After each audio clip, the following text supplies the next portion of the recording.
네, 이번에는 그 44번째 주제인 그 산업재해 보상보험법상 그 벌칙과 과태료 조항에 대해서 살펴보도록 할게요.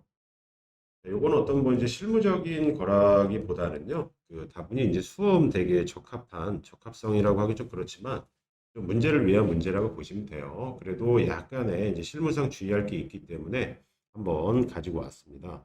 자, 2018 27의 시험 문제고요. 127조에 있는 벌칙에 대한 사항이라고 보시면 돼요.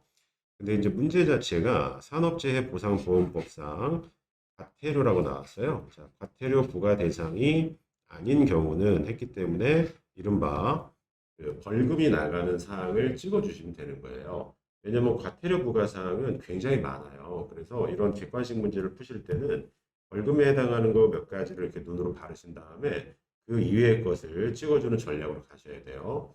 그래서 일단은 바로 1번 딱 보시면 자, 보험인데 거짓으로 보험급여를 받았다. 자, 이걸 네 글자로 보험 사기라고 그래요.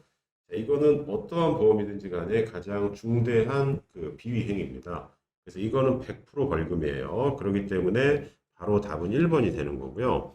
그 여기 2번에 보시면 뭐 심사 청구의 심리 결정을 위해서 확인이 필요한데 이제 조사를 거부하거나 사업장의 조사를 방해하거나 뭐 유사명칭을 써서 근로복지공단하고 비슷한 행세를 하거나 이것도 사실은 조금 벌금 상일 것 같지만 이건 특이하게 과태료고요. 그리고 요양기간을 연장할 때 제출 어떤 자료들, 진료계획 등을 정당한 사유 없이 제출하지 않아서 서류적인 부분에서 어떤 흠결이 있을 때는 대부분 과태료고요. 그 전에 해당이 되는 보험급여를 그 시체말로 뻥으로 받았다. 이 거짓 부정한 방법으로 받은 거는 이른바 얄짤없이 벌금입니다. 그래서 그 벌금에 대해서 규정하고 있는 거를 제가 산재법 127조 그 항별로 벌금에서 이 주제를 달아서 한번 설명 자료를 가지고 와봤어요. 자, 보시면 산재법 제127조에서 여러 가지 벌칙사항을 정하고 있어요. 자, 대표적으로 거짓 또는 부정한 방법으로 보험급여를 받은 자, 보험 사기친 자죠. 자, 보험 사기는 엄벌에 처하고 있어요. 그래서 이 지금 산재법 127조에 따르면 2천만 원 이하의 벌금, 2년 이하의 징역에 처한다고 되어 있고요. 당연히 보험 사기니까 과태료보다 더 무거운 벌금이라는 형사처벌에 처하고 있는 거예요.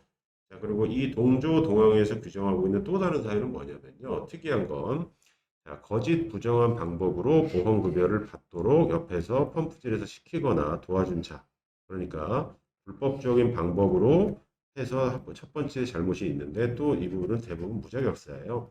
자, 이러한 경우에는 당연히 형사처벌을 받고요. 2년 이하의 징역 또는 2천만 원 이하의 벌금. 자, 그리고 산재급여 신청을 이유로 특이한 건 근로자를 해고하거나 불이익한 초월한 사업주에게도 벌칙 조항 벌금이 있으니까 주의 깊게 한번 보세요. 자, 요게 이제 보험급여와 관련된 그 127조 3항에 따른 벌칙이었고요.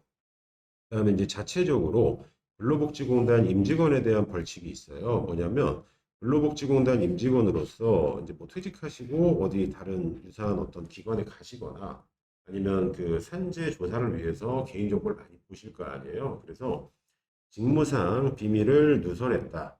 그리고 안에서 알고 있었던 뭐그 환자의 상황, 병원의 상황, 혹은 어떻게 이제 산재법이 돌아갈 것인지에 대한 어쨌든 직무와 관련된 비밀을 누설했을 때죠.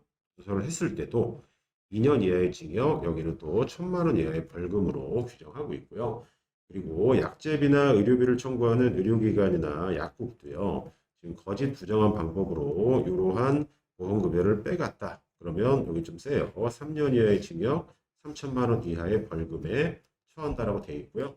마지막으로 그 전산정보 관련해서 개인정보 보호 관련 내용으로서 산재 업무를 수행하다 보면 가족관계에 대한 사항 등을 조회할 수가 있어요. 빈번히 발생하는데 이러한 개인정보는 고유 목적과 관련된 용도로만 활용돼야 되기 때문에 이를 위반했을 때도 이제 공단 직원에 대한 사항인데 3천만 원, 3년 이하의 징역 이렇게 벌칙으로 정하고 있어요.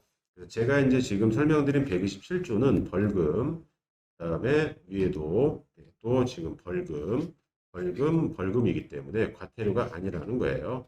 그래서 다시 위로 가시게 되면 답은 요 1번이 이렇게 되는 거예요. 자, 그래서 요거는 뭐 다분히 약간 수험 쪽에 그 어떤 가중치가 많이 간 내용인데요. 그 벌금이 아닌 거 여집합 개념으로 접근하시면 될 것 같습니다. 자, 여기까지가 그 산재법상 과태료에 대한 설명이었습니다.